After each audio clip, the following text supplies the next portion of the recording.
Hi parents, welcome to the third tutorial this week. Today's tutorial is going to be an interesting one. We're going to be talking about the basic parts of a palm strike. We have discussed this in previous tutorials, but we're going to discuss this with a slightly more detailed edge about where we're striking with the hand and what sort of impact we're expecting, especially for the ages for the tiger clubs. So, palm strikes. When we go into fight on sir, and we go into self-defense position sir, obviously from either position we can refer to palm strikes. And when we give a palm strike, we give something called a vertical palm strike. That means the fingers are going upwards. We do not give side palm strikes unless there is an application or a reason. For example, I may find myself on the side of the body and I don't really get a clear target to do a side palm, the vertical palm. So the side palm works perfectly. So example, if I bob over here, and right now when I'm in front, the palm strike fits quite comfortably. But when I'm on the side, it doesn't feel as comfortable because the arm and the shoulders are in the way. So this is where you can do side palms into the rib or to the side of the ribs, where it fits quite perfectly. You can do side palm strikes on the chin, but for the tiger cubs, we don't teach that. So, going back to the vertical palm strike. The vertical palm strike is done as so. We do not like the fingers being open. Why? Is if they were in a self-defense scenario and the individual is wearing loose clothing and the finger gets trapped, this is going to be very painful. So when the fingers are together, it's less likely for singular fingers to be trapped. I'm not saying it's impossible, but it's very unlikely if they are together. That's why the thumb can't be floating either. It has to be tucked into the side, like such. Now from here, when we give the palm strikes, we're aiming to go straight to the middle. As you notice, not to the shoulder line, to the middle. So it covers the face or the target of the chest when we train. Now for tigers, as they are yay high, they're always going to be striking upwards, so they're probably going to be reaching the chest height. But if they learn how to deliver a good palm strike, it's a very effective self-defense weapon. Now for adults actually, palm strikes are the main weapon. They are absolutely phenomenal. They're so strong. Think about it. Everything that the tigers and adults do daily requires the inside of the hand. Whether it's getting off the bed, the sofa, shutting doors, they're constantly using their hands. And whether even when you rest on something, you pick things up, the inside of the hands, even though they're very sensitive, they're very conditioned and they're very strong, okay? So the idea is we learn how to use the inside of the palm. Now, when we give a single palm strike, we want to go to the middle. Secondly, all the fingers stay together. And thirdly, we want to aim to push through with the arm, okay? So if you see the elbow, so this is the elbow strike. As I start from a neutral position and I deliver this palm strike, I want to learn to go straight through with the palm strike. So when I am striking, the arm is actually locked straight. Okay? So when I'm delivering this palm strike to Bob, my dear friend Bob, I'm going to bring you slightly closer. So when I'm in a good guard and I deliver a good palm strike, I want to use a full arm reach to go through the target.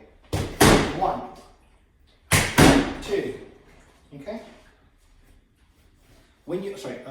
Also when you train, especially at home, now that hopefully most of you have a focus pad,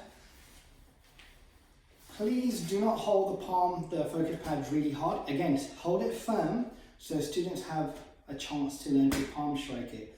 And when they're at home, please advise them not to strike at the bottom.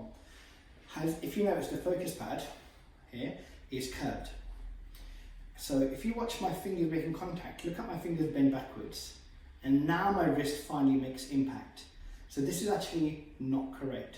You want them to palm strike upwards, going into just above the logo of any brand that you have or near the top of the pad. So when I palm strike, it's actually down to the top, and now my fingers don't really have to bend too much backwards. Now the tiger hands are very small, but regardless, if you teach them to aim at the target or slightly above, they will miss this big curve over here. They'll be more on the flat, straighter side of the top pad. 1, 2, 3, 4, okay? And it's a lot more suitable for them. And while you hold the pad, you want them to keep a good form, good palm strikes. And again, the most important thing about these palm strikes, parents, is the kids do not lose structure or balance. No one can palm strike while they're falling left or right. They stand strong, they're going to feel confident, their spinal alignment is going to develop a lot of muscle grouping. So when they do give a good palm strikes, it's going to feel firm and very sturdy, and it's going to have a great effect in their self-defense. So, good guard, sensual palm strikes, fingers and thumbs together and striking totally with a straight arm all the way through. And can you notice where my other hand is going? Always back into a guard.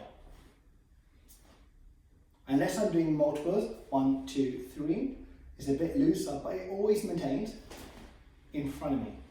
Okay? So parents, these are the fundamentals of the palm strike. How to strike on a pad.